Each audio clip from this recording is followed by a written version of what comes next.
Hello, David here, and the project for today is field stripping the Ruger Mark III. I hear too many stories about people who have had Ruger Mark IIIs and they sold them because they were difficult to field strip.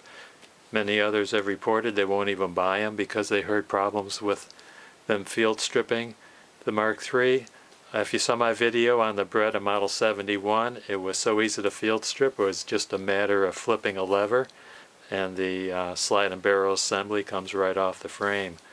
On the Ruger Mark III, it is not so easy.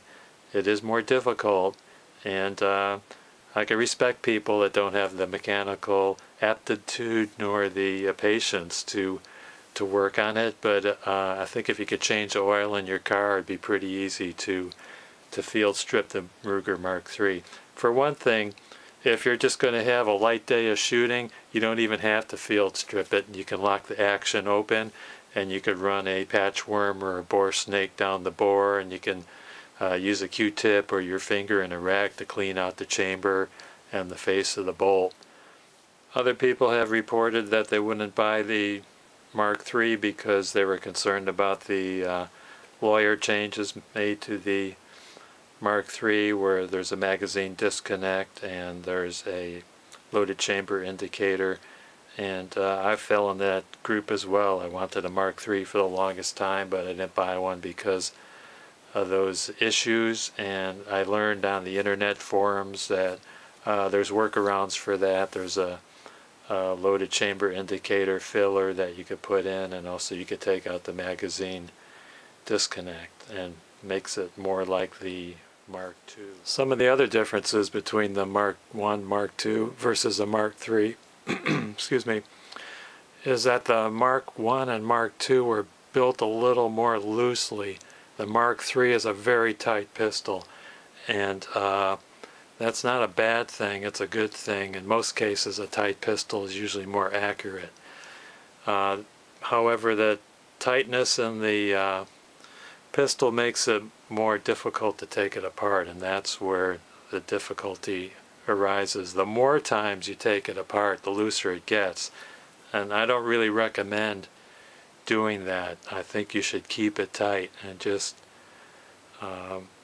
learn to deal with the issues of disassembly and field stripping. This video is intended for the beginner or those that are not familiar with the Ruger Mark III. If you have a Mark III and you're familiar with it, you'll probably be bored and won't want to finish watching the video. I wouldn't even begin field stripping it and putting it back together without the instruction manual. That's the instruction manual. It comes with the pistol. If you don't have one, you could, I'm sure, download it from Ruger's website, or you could probably call the factory and ask them if they'll send you one. I don't know if they do that or not, but there is an area in here to follow, and I'm going to follow that area. It's on page 22, disassembly. That's almost a full page. There's half of the first page and more than half of the second page. If you look at reassembly, that goes on for that's about 3 full pages on reassembly. So if you follow the instructions in the manual, you shouldn't have any problems. Also, in regard to identifying the parts, there's a parts list on page 36 and 37, along with a diagram. There should be an exploded diagram. That's the 2245. Here's a Mark III exploded diagram on page 41. Make sure you learn the name of the part you're using. If you're going to go on the forums or call the factory and have a problem with a part, give them the correct part name. Know the difference between an extractor and an ejector. No one can help you if you don't know the name of the part with which you're dealing. Okay, let's get started. Following the factory manual, point the muzzle in a safe direction. Remove the magazine. Clear the chamber. I keep an empty shell casing in my chamber because I don't like dry firing rimfire weapons. I like to save the firing pin as much as I can. Visually check the chamber, make sure that it's empty. Release the bolt. Insert an empty magazine into the chamber. It's empty. Not into the chamber. Just insert an empty magazine. Disengage the internal lock. Place the safety on off. Point the pistol on the safe trigger and pull the trigger to be sure the hammer has fallen. The hammer has to be uncocked before the pistol can be disassembled. Remove the empty magazine. Remember, there is an internal hammer in here. Even though you can't see it, the hammer is internal, and that's one of the things that makes disassembly and reassembly more difficult. It's that that hammer has to be in a certain position. Insert a blunt pointed instrument in the oval recess of the mainspring housing. This is the mainspring housing right here. I don't like to use a metal instrument. What I like to use is I take a zip tie, fold it in half, and I loop it around the lever. Swing the housing latch open, similar to the opening of a pocket knife.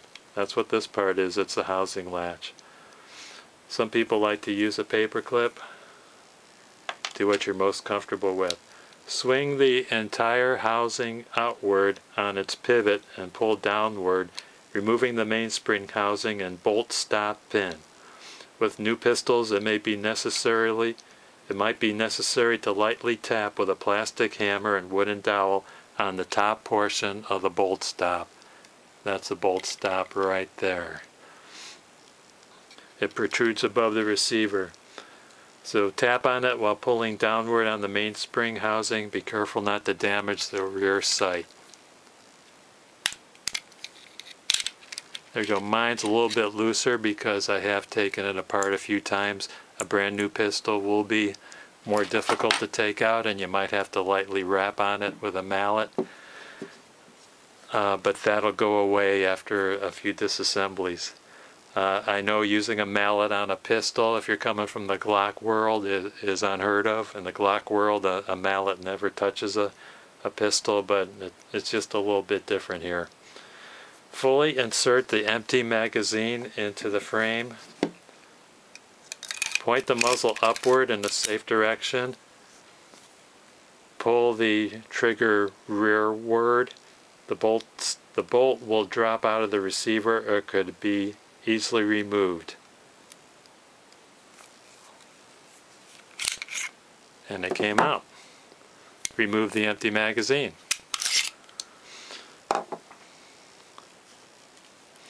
With the mainspring housing and bolt stop pin as an assembly, the bolt and magazine removed, a forward blow with a plastic hammer on the rear of the receiver will disengage the barrel receiver assembly from the grip frame. No attempt should be made to remove any rivets or stake pins. Further disassembly should not be undertaken. That should be only done at the factory. So I don't really think you need to remove the barrel from the frame to do any cleaning. You could do a lot of cleaning with the bolt out like it is. And also you could take the bolt apart and clean it. You can see the recoil spring in here. The recoil spring is very easy to take out.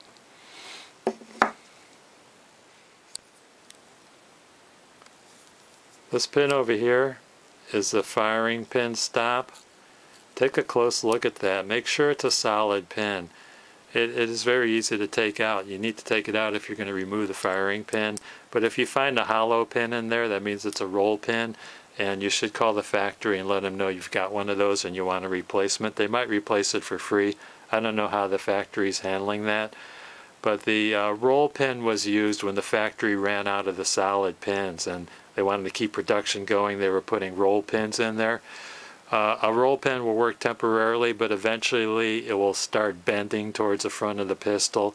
And when that happens, that means the firing pin will come closer to the chamber wall. Being a rim fire, the firing pin strikes the rim of the cartridge, and it uses the the mouth of the chamber as an anvil, so to speak. And eventually with a roll pin, when it wears out and starts bending, your firing pin will start hammering on the chamber wall and might even start pitting it. Not might, probably will start. To remove the barrel from the frame, take a good look at the way the barrel sits on the frame. Take a look at the distance between the end of the barrel and the frame right there, because you're going to have to get it on. The barrel's not flush with the back of the frame. The barrel is proud of the frame by, looks like it's almost 1/8 of an inch. But that's going to have to line up if you want to get that bolt stop pin back in there. It's got to line up. See that? There's a couple of ways you can do it. You could hold the pistol in your hand and then wrap on the back of the barrel like that. Make sure you do not hit the sights. If you do, you will not be having a good day. Another way to do it would be to get a wood block. If you're afraid of hitting the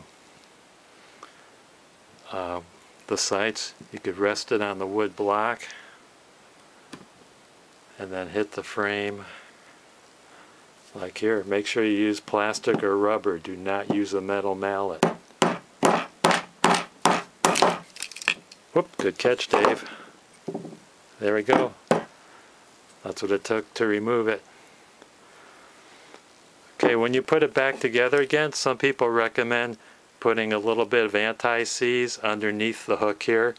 This little hook on the frame hooks into the barrel right there, and you can see I got a little residue of anti-seize. Maybe that's what helped me get it apart. But there you have it. Notice the hammer is down. The hammer has to be out of the way of this window. See, which window is it? This window right here in the barrel assembly. This is the magazine well. Okay, putting it back together again, and I'm still going by the manual. This procedure is the same for all Ruger Mark III pistols.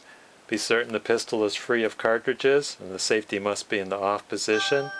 Keep your finger off the trigger. Keep your finger off of the trigger. Place the hammer in the horizontal cocked position.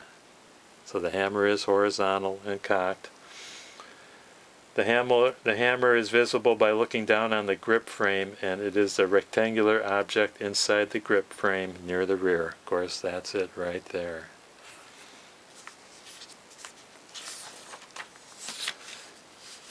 If you cannot place the hammer in the horizontal position, it is most likely because the hammer strut is trapped behind the cross pin. Okay, this is the most critical part. It's looking in here. That's the cross pin right there. It runs horizontally. That's a hammer strut. This hammer strut is connected to the hammer, of course. I hope you can see it.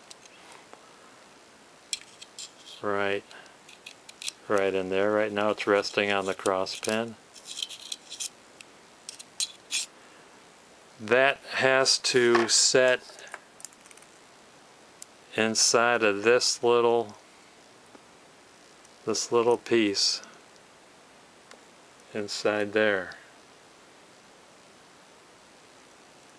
So that's the difficult part of putting it back together again, is just making sure that lines up. If the hammer's been rotated too far forward, it also might be difficult to rotate it backwards. Inserting an empty magazine fully into the magazine well will allow the hammer to rotate backwards into the horizontal position. Once a hammer is horizontal, remove the empty magazine. And it's out. Before placing the barrel receiver onto the frame, make sure that the loaded chamber indicator pin, key number 7, in the view of the drawing has not fallen out of the receiver. That's one thing you have to be aware of when you take this off. The pin that holds a loaded chamber indicator in, it's not in this pistol right here, but in most pistols that have the loaded chamber indicator, the pin is free floating, and you got to be really careful when you take it apart. That pin will just fall out on you. So the pin, this loaded chamber indicator filler, is screwed and Loctited with removable Loctite, so there's no chance of this one falling out. Place the barrel on the place the barrel receiver on top of the frame so the square lug engages the square front recess on the underside of the receiver. Push the barrel rearward until it stops, with the rear end of the receiver slightly overhanging the rear end of the grip frame. If alignment cannot be achieved by hand pressure, place the pistol muzzle down on a padded bench and strike the rear of the grip frame immediately below the receiver with a plastic or wooden mallet, being careful not to damage the grip frame. Okay, so it's going to go like that. There is the lug and the lug recess right there. See how much strength I have. Nope, that's not going to do it. Use my wood block. And that's a long pistol.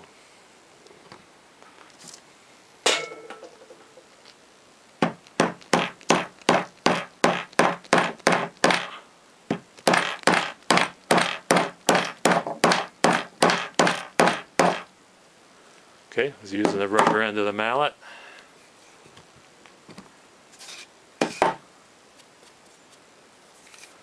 Okay, it's about the same recess. See, it's proud. The barrel receiver is proud of the frame, like when we started. Might not be perfect.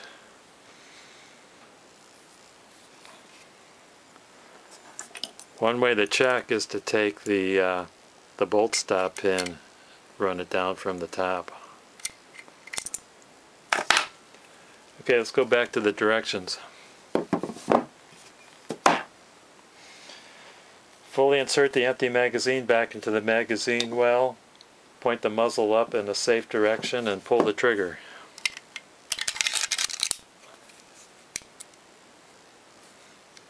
Gravity should cause the hammer to return to the cock position if it became dislodged in step number 3. Let's look inside there.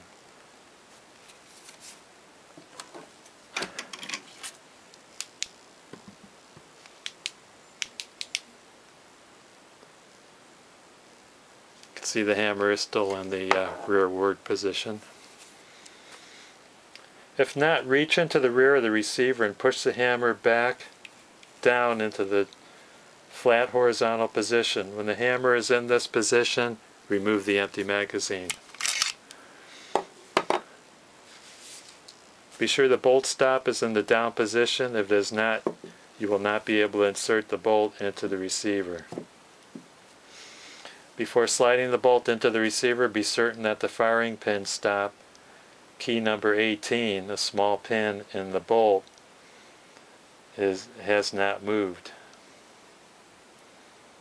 Without this pin, the first time the trigger is pulled on an assembled pistol, the firing pin will fly forward so far as to irreparably dent the rear end of the chamber of the barrel, making the pistol useless. Now slide the bolt with the recoil spring upward fully forward into the receiver. Okay, so here I have my bolt and I see the pin right there is still in place. Here is the spring that's going to be upward. I'm going to slide that into the pistol. Okay, that's in. Back to the directions. Insert the empty magazine into the magazine well. Point the muzzle toward the ground in a safe direction.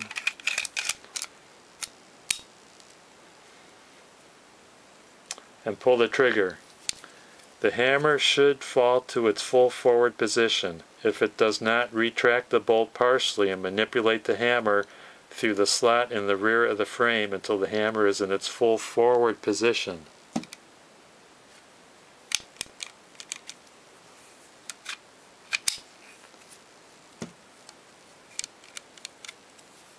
One way to tell is to look in here. You can see that hammer strut. Point the muzzle toward the ground with the pistol in this position. Hold the mainspring housing bolt stop pin assembly and press the bolt stop pin through the holes in the receiver and bolt until the tip of the pin protrudes through the top of the receiver. You may need to tap the mainspring housing into position with a rubber or wooden mallet. The pin must be fully in place to close the latch. Do not move the mainspring housing into the frame.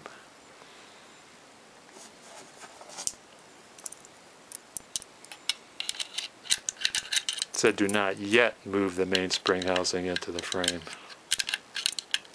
Let's see if we can get that stop pin in there.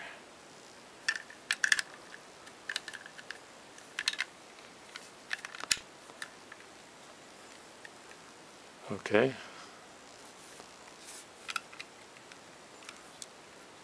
It's not fully in position. It's not coming up to the top.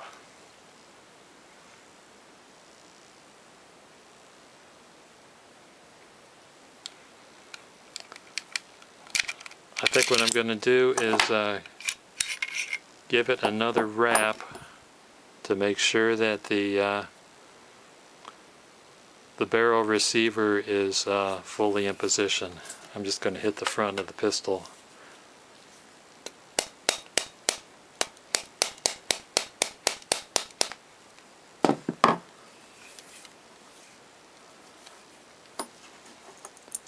Try that again.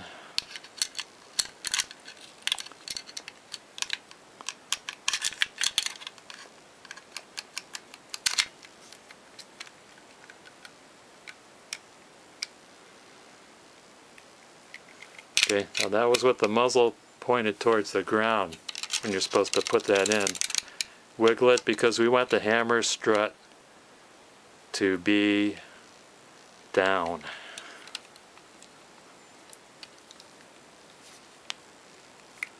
Okay, got to push real hard, and now I have the bolt stop pin. It's proud of the top of the barrel receiver assembly. You can see that? It's up where it's supposed to be. Now invert the pistol so the muzzle is pointed upward.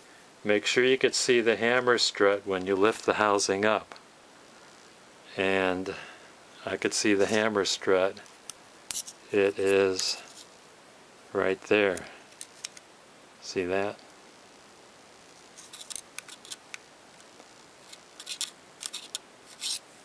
It's on the correct side of the cross pin. It should be on this side of the cross pin. The hammer strut should go into the oval-shaped cut inside the mainspring housing that I showed you earlier. That is right. It's right there. Right in there. See that? Okay, next page. While holding the pistol in this position and depressing the trigger, move that mainspring housing into the proper place in the frame. Pull the trigger.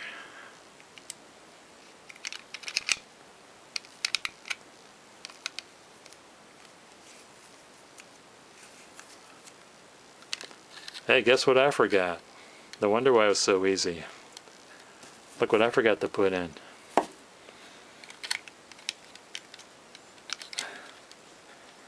Get that housing out, put the bolt in, remember, spring up, and guess what? It's one of the problems you have. See that hammer? The hammer's up. The hammer has to be down. And one of the problems you run into when this happens, I think I pushed my my Glock tool through here. When that happens and you push the hammer's up and you push it back, the hammer strut could fall on the wrong side of that cross pin. So got to make sure that the pistol's pointed up to keep that cross pin on, or to keep that hammer strut on the right side of the cross pin. Okay, I'm gonna reached in there at my finger to pull the hammer back. So see, the hammer's not in the way. The cross pin is where it's supposed to be, and what just happened to me is one of the most common problems with reassembly. That's what gets people really frustrated. Okay, putting the bolt back in.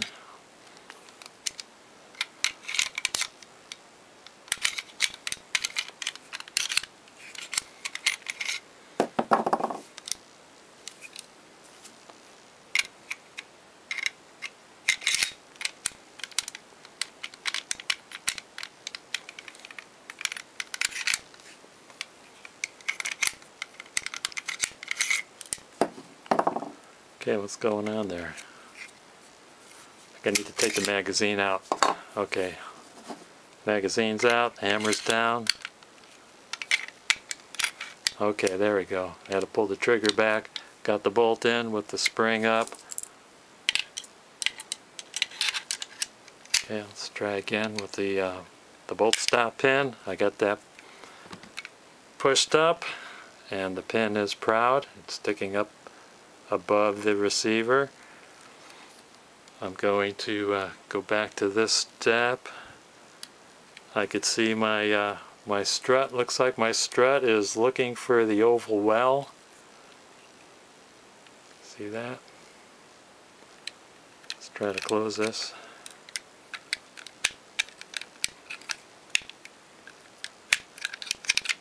Nope, that's not it.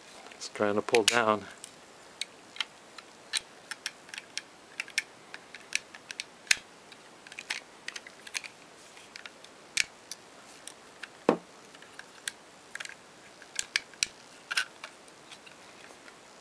Okay, let's go back to the directions.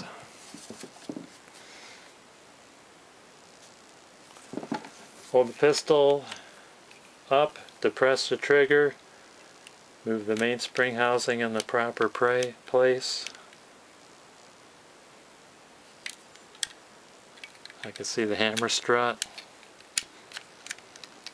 Nope, I'm going to take it out and start over again. Okay, I went back to the step where you insert the empty magazine into the magazine well, point the muzzle toward the ground in the safe direction, pull the trigger, and the hammer should fall into its full forward position.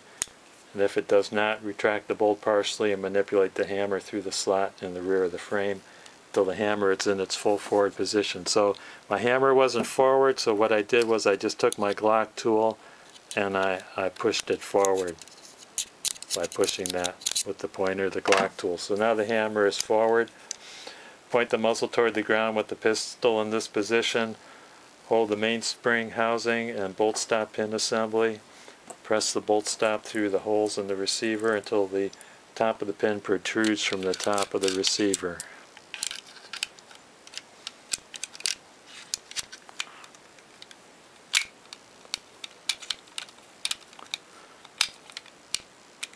Okay, it's protruding.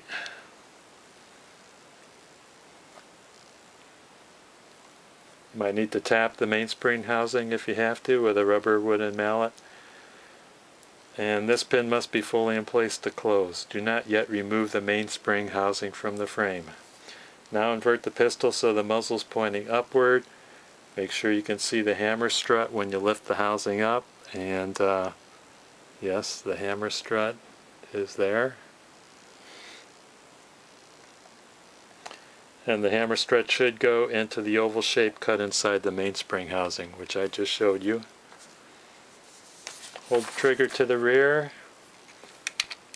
Trigger to the rear. While holding the pistol in this position, depress the trigger, move the mainspring housing into its proper place. There we go. Now invert the pistol so the muzzle is pointing upward. Make sure you can see the hammer strut when you lift the housing up. Hammer strut should go into the oval shape cutout inside the mainspring housing. While holding the pistol in this position and depressing the trigger, close the mainspring housing as far as it will go without excessive pressure. And holding the mainspring housing in this position, release the trigger, remove the magazine. Once the magazine is removed, the mainspring housing will close the rest of the way.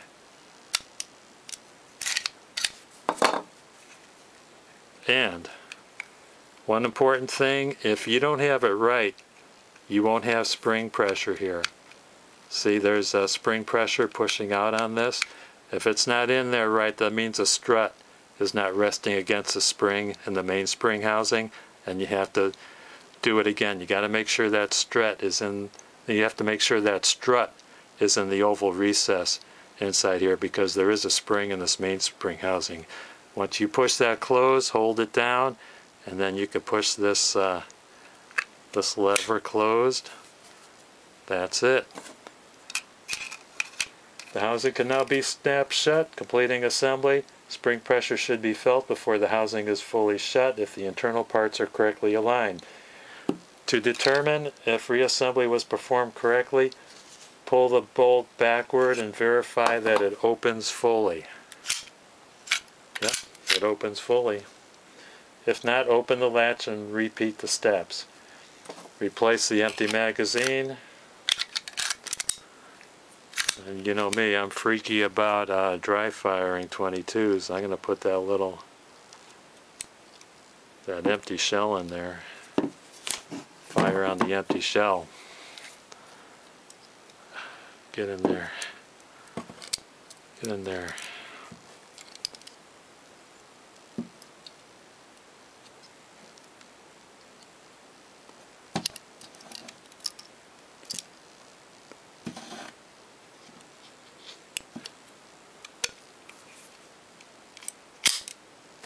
Okay, let's dry fire it. It's in a safe direction. It's pointed at the wood block. Success! That's all it takes to field strip and reassemble. If you have any questions, please note in comments below. If you enjoyed the video, please consider hitting the like button. If you're not a subscriber, please consider becoming a subscriber for more videos. And thanks for watching.